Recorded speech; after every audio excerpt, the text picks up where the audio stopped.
Out of all the things and that, I thought I would have to, go out researching and looking to find, another Scarver or a full-blooded Scarver, a native one, and that. I just didn't think it would come to me so easily in the way it did, and so soon as well. For those of you who don't know what the hell I'm talking about, I am Donfrey Doncaster. I am part human and also part Scarver since I mixed my DNA with that species. Unfortunately, Scarvers are apparently very rare, and not much is known about them. In fact, practically nothing. So, it took me a while, it took me over a year to finally realise, if I want to truly know, what species and that I belong to now, I should go out and find one in that. But obviously, it's like one of those things, you always say, you're gonna do this, you're gonna absolutely do it, you're gonna 100% go for it, no matter what. This is something you are going to do, and you just tell yourself that, but then it's just like one of those things that you never get round to, and you keep putting it off, and you tell yourself, oh, well, now is maybe not the right time, you should wait until it's the right time to do it, or whatever. But that time, even when you've got perfect opportunities to do it, you don't, and then you kick yourself in the back over it, saying just like, no, it was the perfect opportunity to, I don't know, go off and, travel the world, or something along those lines, have perfect opportunities and that, even if it's something simple like building your kids a playhouse or something, I don't know. But with most of these things, I mean, unless you're forced into doing it, it's really, the only motivation you've got is yourself. And in a lot of cases, including mine, not exactly the best motivator of motivating myself. Like, I've just got to be brutally honest here. I'm motivated by money. I mean, who the hell isn't, Or, I don't know, a nice dinner or something. Or some sort of, reward at the end of it. I mean, it's gotta be honest, with things in life, you gotta have some good motivation, and there's no better motivation than money. I mean, let's be real here, people. I mean, the only two reasons that people really do anything is either for the motivation of, reward or payment of doing said thing, or for the consequences of not doing something. Like, for example, if you don't do your job, you'll get fired, meaning that you'll have no money, no income, so that's not going to turn out very well, is it? Or not doing something. For example, if you feel ill, and this has been going on for some time, and you feel incredibly in pain, and you don't go to the doctors about it, then you're most likely going to get more ill and quite possibly die. It's things like that just keep us sort of, like, going in life. Like, I don't know, for example, you tell a kid you're taking them to Disneyland and that, and, they're suddenly hyped and all excited and everything, and, oh, Disneyland, and then you get in his and it is great, but the thing is, you obviously, you're motivated and hyped it up and that so much to the kid and the kid's so excited and that about it, and that the day just comes and goes. Maybe the true happiness and excitement that comes from the anticipation of things, and rather than the actual reward or the thing themselves. The things that make you push forward, to keep you going, where other parts of your body are just saying, no, just lie here, just give up, don't bother going on. It's just not worth it. We'll do it some other day, I promise. Then, there are those few occasions where, you're like me and that, you're planning out to go do something, and, you really do want to do it, but, you just keep putting it off bit by bit, and then suddenly one day, it just happens, it just gets handed to you. You don't have to go out searching or work hard in order to accomplish something, you just get it there and then, and, well, this is how I came face to face with a Scarver.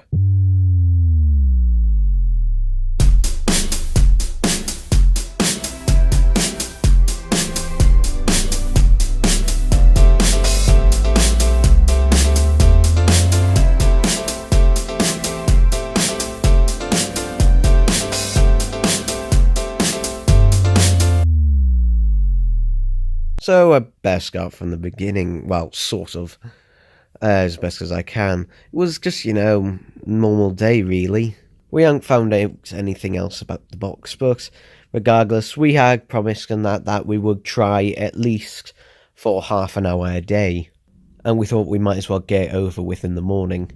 So every morning, me, Billy and Tom and that would try various different combinations for it, and unfortunately, no matter what pitch or tone that I did, nothing. You'd think you would hear maybe some clicks and that, or maybe it was a digital lock, who knows. We'd obviously also been training as well, and unfortunately, a lot of the training was theory work, aka written work. The only reason why there's so much written working, school and everything in life in general is because people just find it easier to mark, because then there's generally a definitive right or wrong answer, isn't there? It's basically for lazy teachers who cannot be asked to actually do anything, so they do the easiest common denominator. I mean, you do have to sympathise with them a bit and that, the people who have to look at all these papers and that and just examine them, give them a mark and that. And to be honest, you can, although the thing is, at the end of the day, it's their fucking job. Come on. I don't want you to have a half-assed job, just marking stuff. I mean, imagine if a heart surgeon was half-assed at his job, or her job. We're all equal here, aren't we? Would that be okay?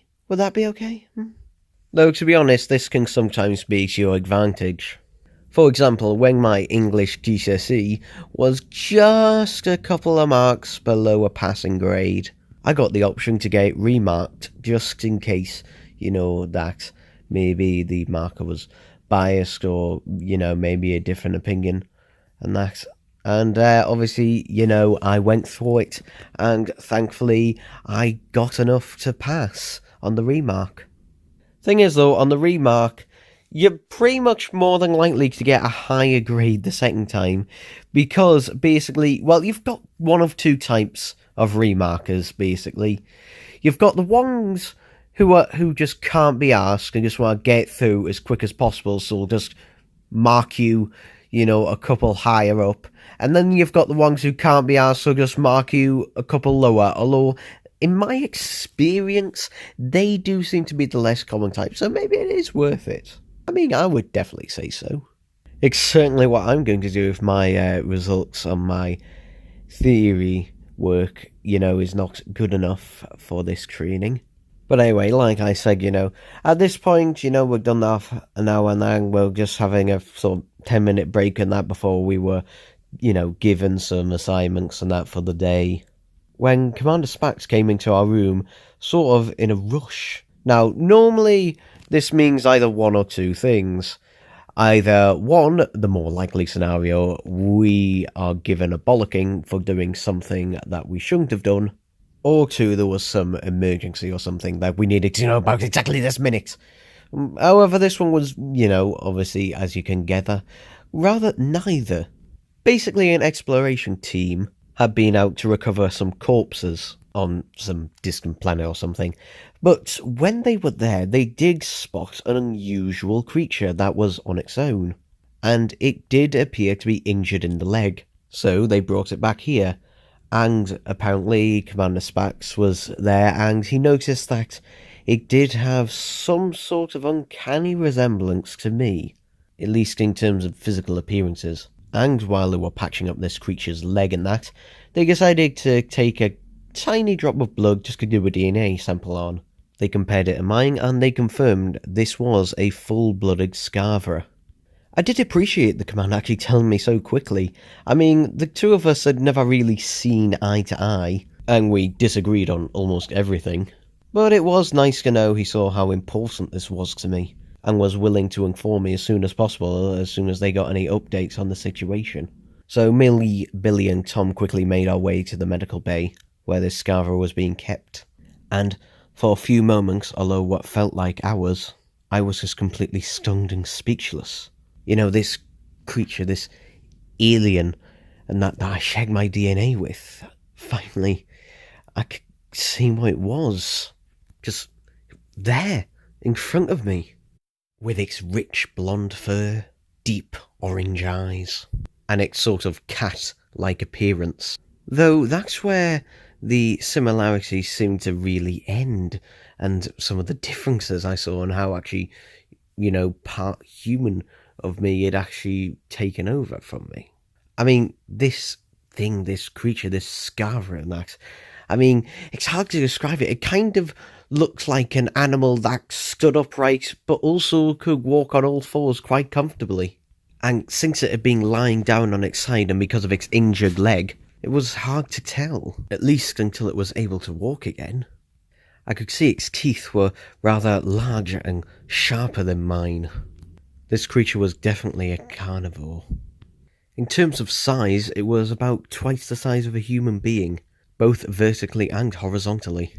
I was hoping this creature wouldn't be ravenous, but I could guess the moment that you would let it out of this protective bubble, that was some sort of force field, it would probably try to eat us.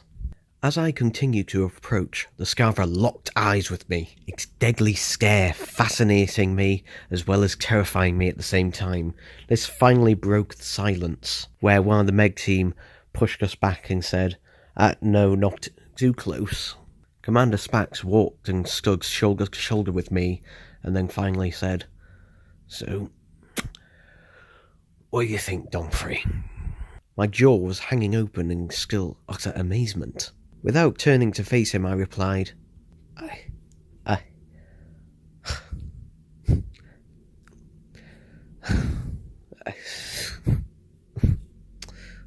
Even though I wasn't looking, I could tell Commander Spax was smiling. He further went on to say, "If I knew it was this easy to shut you up, then I would have personally launched an expedition to look for Scarver as soon as you arrived." This finally made me turn and look at him, with a mischievous grin on my face, whereas also giving the look of, are you really taking the piss right now?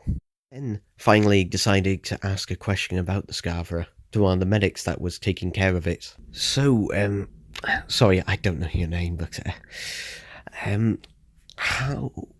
what do you know about this creature? I mean, have you found anything out about the Scarver and that? Is just anything you can tell me at this stage? I know it's pretty early." The medic turned and looked at me in a train of thought. He could tell that I was eager to find out everything I could about the Scarverers, and that I was also desperate for that information. But rather than just addressing me, he addressed the whole room, which consisted of me, Billy, Tom, Commander Spax, and another medic who seemed to be conducting some tests on a microscope. As he addressed the room, he said, "This Scarver is a very interesting specimen. You see, doing some tests, some X-rays and gamma rays and everything we can at the moment before finding out any more information, we can tell that, unlike yourself, Mr. Doncaster, that a Scarver does not have any vocal cords. It has no voice of its own. It can only mimic others that it hears. Thus, where your ability comes from. We also know that, and unfortunately this is the bad news, the Scarver here, that you see before you today, is part of a devolving generation of Scarverers." I interrupted him saying, "What do you mean, devolving Scarverers?" This time he turned to direct at me. "You see, from what we can gather from his feces that he has left, and also generally the way his body is constructed, and from other research that has gone, The Scarver here is not just a carnivore. He is also a cannibal. So was he out looking for some farmer beings to go with his nice meal? Billy interrupted. Tom then elbowing Billy in the stomach and telling him to shut up. Although it wasn't the right time, it kinda did relieve me to find that the same old Billy was still there, despite how much he had changed on our time here on the USP station. No. But due to the size of the brain and the brain patterns, we can determine that at one point they were some sort of civilization, but unfortunately due to starvation or lack of food and sustenance, they must have turned to cannibalism so that some of them would at least survive. At this point, I was almost being brought to tears.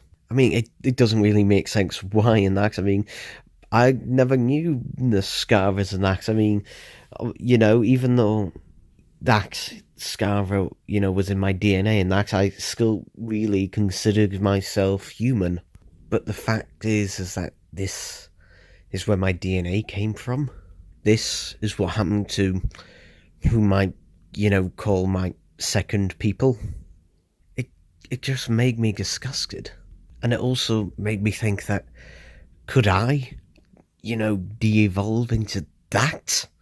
I mean, obviously this de-evolution, would most likely take hundreds, if not thousands of years.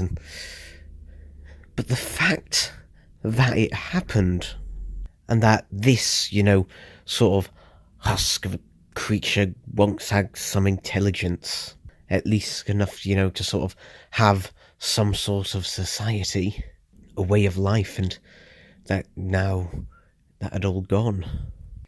It also made me wonder if Marvis knew all this the whole time, and maybe that was the reason why he didn't tell me. Maybe it might have been too much. Or if he did. Or if he didn't. The to be or not to be. That was truly the question. But regardless, I knew that if I ever did see Marvis again, I'd be having a nice long conversation with him about it. Since he now at least owed me an explanation. I mean, he had done from the start, but especially now. Tom put his hand on my shoulder and said softly under his breath, "Do you need to be alone, Donfrey?" I then started breathing heavily.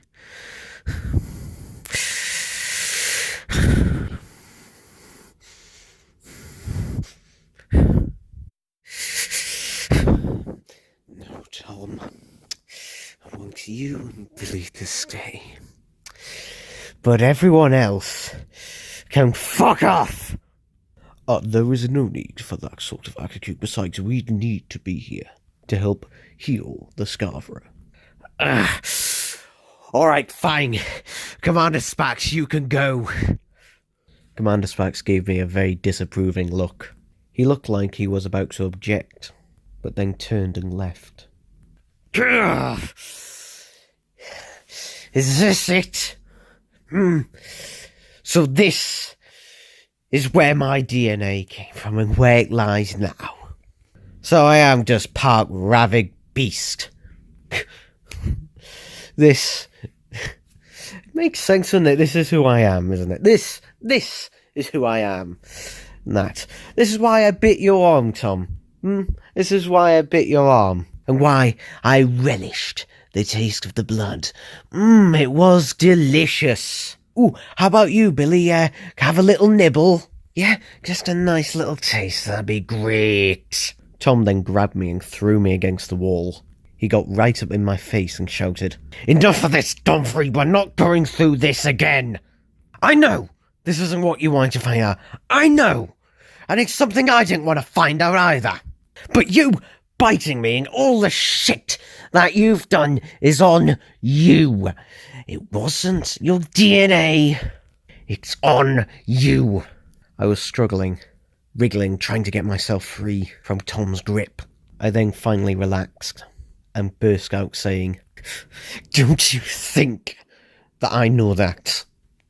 But I thought that maybe just maybe, I could be a part of something better. Just better. You know, maybe I could live up to that. But part of me now is just a vicious animal. And with the way my brain works, give it the right tools, and it can unleash hell. Tom then slapped me across the face and protested. Donfrey, you're talking bollocks as usual. Listen, why do you go off on these tangents? They make no sense anyway. Half the time I don't have a fucking clue what you're talking about. Then the medic who had been talking to us before approached. There is a way to find out what is wrong with you, Mr. Doncaster. Me and Tom both looked at him in surprise. Then I looked back at Tom, and I nodded in agreement. The second medtech then produced a chair and gestured me to sit. They then placed a device round my head. It looked like I was wearing a metallic headband, Billy told me later on. I asked the first medtech, what's going to happen then? Are you going to read my brainwaves or something? Not exactly, he replied. This is a brain scanner. This device is being used on many people and many creatures such as the Scarver you see before you. This is how we scanned its brain, and this is how we're going to scan your brain. What will that achieve? I questioned. Oh, many things, he replied to me. He then connected a wire to my headband, which led to a variety of buttons and switches. Tom asked if we needed to leave the room or stand behind some protective glass. However, the first medtech replied, This isn't an X-ray. There is nothing harmful happening here. And with that, he flicked 2 switches and then pressed a red button. The scan of my brain began. It felt like a wave of sea was splashing through the internals of my mind, and that my brain had been enclosed within some walls, and the walls were shrinking and crushing. It wasn't enough to, hurt me, though it did feel uncomfortable. Luckily, the scan only lasted for about 10 seconds, so it was pretty quick. The 2 medtechs then went to a monitor to examine my brain scans and look at the results the computer deemed. The first medtech then went up to me and said, Is what I thought. There is a chemical imbalance in your brain which makes you behave rather erratically. You probably had this chemical imbalance before you merged your DNA with the Scarver. However, it would have been in a milder, more controlled form. But ever since you did merge your DNA with Scarver DNA and splice it together, the chemical imbalance in your brain increased, making you behave more erratically and more illogically, as well as being less rational, and as well as being a lot more instinctive. Like I was hunting, I replied. I think that's all I need to see and know for today. I then got up, removed the headband, and then just walked out of the room, not looking back. Tom shouting my name in the corridor after me. But this time, Billy was the one to put his hand on Tom's shoulder. Apparently, he said to Tom, He'll be fine. He just needs a bit of time alone. And you know what? He was right. Me on my own for a couple of hours did the trick. Well, almost. Calmed me down, mostly. When I did decide to reunite with Tom and Billy, Tom was all apologetic. He said to me in the past when he'd said that he knew that I couldn't control it, he didn't think it was a quite literal thing. He thought that I'd just never tried to control my emotions and temper and everything. But now finding this out, it did make him sympathise more. I also apologised, saying that despite the chemical imbalance, I should be able to at least have some slight control, and maybe it's getting better, maybe I need to take some medication, maybe I should have realised, that there was something, actually wrong with me beforehand, and actually gone to go and get some help about it. Maybe if I'd, actually took a look at myself and realised that I needed help sooner, and maybe not just, therapy help, but actual medical help as well, that lots of things could have been avoided. But there was no point in dwelling on this past forever. I mean, I'll never forget it, and I always vow to remember the past, but so that I can just learn for the future, so that I cannot repeat it. But that was it. That's how I finally met a Scarver. And it wasn't in the way I imagined or the way I wanted. In fact, nothing was what I expected or the way I wanted about the Scarver. But despite having Scarver DNA in me, I am not that creature. Just because I partly belong to that species does not define who I am. Who I am is Donfrey Doncaster, and that's who I'll ever be.